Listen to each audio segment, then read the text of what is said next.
Con Javier, bienvenido. Javier, ¿cómo estás? ¿Qué tal, José? Un gusto enorme estar acá. Nuestro punto de vista, ayer fue el día del inicio de la reconstrucción de Argentina. La reconstrucción, viste que es el eslogan del gobierno. ¿Vos crees que el gobierno está reconstruyendo la refundación argentina? No, bueno, sí, nos va a refundir. El gobierno nos va a refundir, sin lugar. Porque el gobierno es como que, ¿me entendés?, quiere apagar un incendio con un lanzallamas. Es decir, por ejemplo, con mucho criterio, mencionó lo del crédito. Para que veas el problema de cuando el Banco Central quiere estar creando crédito artificialmente. ¿Vos cómo funciona el sistema? ¿Qué es el ahorro? Porque vos para tomar un crédito necesitas que alguien haya ahorrado. Entonces, ¿qué es el ahorro? El ahorro es el no consumo. Es el consumo futuro, si vos querés.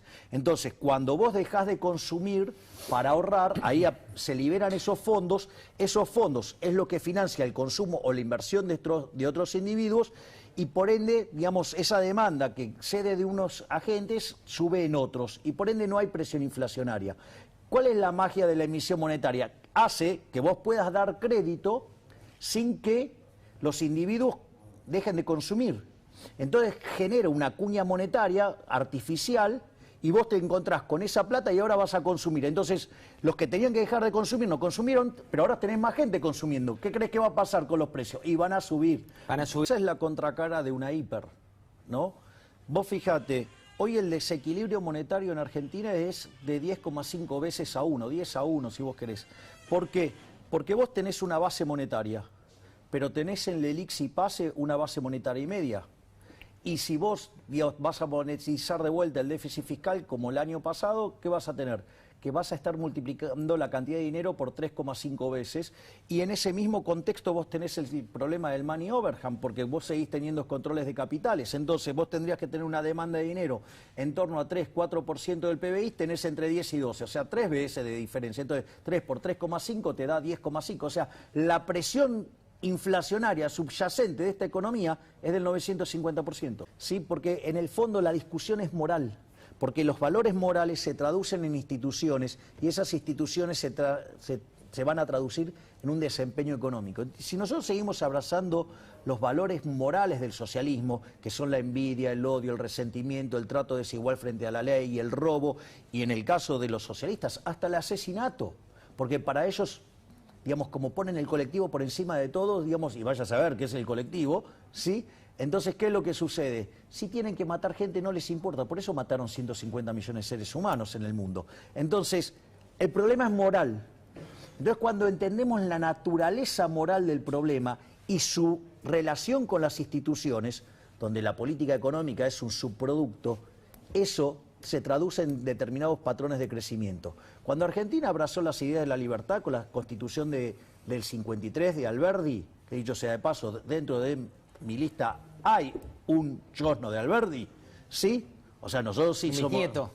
Claro, sí, un chosno vendría a ser, que se llama Gastón Alberdi. Bueno, de hecho, cuando se puso en marcha en 1860 de ser un país de bárbaro, en 35 años nos convertimos en el país más rico del mundo. Es decir, que se puede hacer. Hoy la revolución es liberal.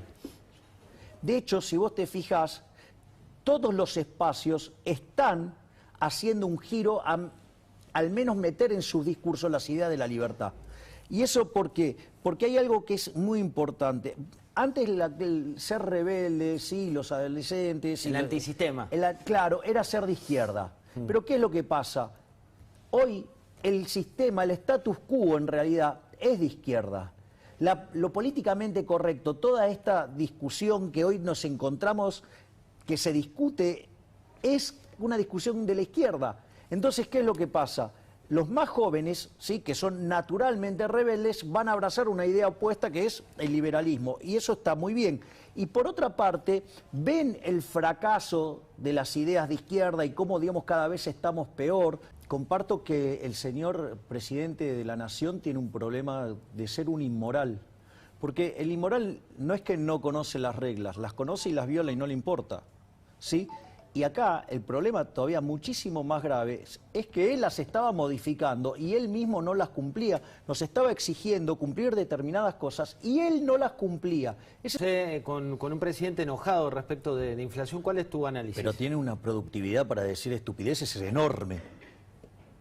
O sea, en tan poquito tiempo la cantidad... Mirá, anoté 3 cosas para... A ver, primero con la inflación en el mundo. El problema del mundo fue la deflación. ¿Sí? Es más, esquemas monetarios como los que a mí me caen simpáticos, llámese Hong Kong, por ejemplo, caja de conversión pero dura, deflación 3%. Panamá, deflación. Ecuador, casi, deflación poquito, pero deflación. O sea, el problema del mundo el año pasado fue que como aumentaba la demanda de dinero, por aversión al riesgo, ¿qué hacían? Los bancos centrales tenían que emitir para que no haya deflación. Por lo tanto, digamos, lo primero que hace es miente con el tema de la inflación. Y aparte Argentina tenía 30 y pico por ciento de inflación, pero con el 70% del índice en cuarentenado. ¿De qué está hablando? O sea, cuando vos corregís la verdadera inflación en Argentina, es enorme. Y lo estás viendo con los datos de hoy. Ese es el primer punto. El segundo punto es la igualdad. Digo, yo lo escucho hablar, parece Procusto. ¿Sabés quién es Procusto? Procusto era alguien que invitaba a la gente a su casa, los emborrachaba, ¿sí? Y entonces después les invitaba a quedarse a dormir. Entonces, si eran muy largos, le cortaba las piernas, si eran muy anchos, le cortaba los brazos, si eran muy cortos, los estiraba. O sea, eso es la igualdad. Gracias a Dios y afortunadamente somos todos distintos. Eso genera la división del trabajo, genera productividad y genera bienestar. La igualdad, la igualdad desde tratar desigualmente a la gente, porque esa es la igualdad de la que habla, ¿sí? ¿Sabes qué hace? Eso es profundamente violento, porque buscar la igualdad entre los que son desiguales, a lo único que va a generar es algo sanguinario, ¿sí? Que va Procusto, ¿sí? Y que va a empobrecer a todo. Eso se llama socialismo, esa experiencia. Ya la conocemos. O sea, ponen la igualdad por encima de todo y lo terminan generando un desastre. Y después habla, digamos, o sea, de la salud, de la educación. A ver, digamos, la salud, digamos, fue un escándalo. Fracasamos como nadie. El año pasado terminamos entre los 4 peores países del mundo con muertos por millón de habitantes. En el índice de Bloomberg, digamos, Argentina es el peor país del mundo para pasar la pandemia. Y en educación, te cuento que después de haber sido el país con la mejor educación del mundo, digamos, cuando estaba el kirchnerismo y después, digamos, se trató de arreglar durante el gobierno de Macri, Argentina había caído séptimo en las pruebas PISA, pero de América Latina. Nos habían echado por sesgar la muestra. El ministro de Educación le quiere dejar pasar a los alumnos sin estudiar, sin rendir. Es como que vos, ¿me entendés? O sea, yo te firmo un papel acá y te digo, bueno, a partir de ahora, no sé, ¿qué querés ser? ¿Físico? Toma, sos físico, José. Dale, como si pudiendo firmar un papel te vas a poder recibir. Pero digamos, o sea, ¿qué quieren? Imprimir, digamos, así como creen que pueden imprimir riqueza emitiendo dinero, creen que van a imprimir conocimiento regalando títulos. Pero es una locura.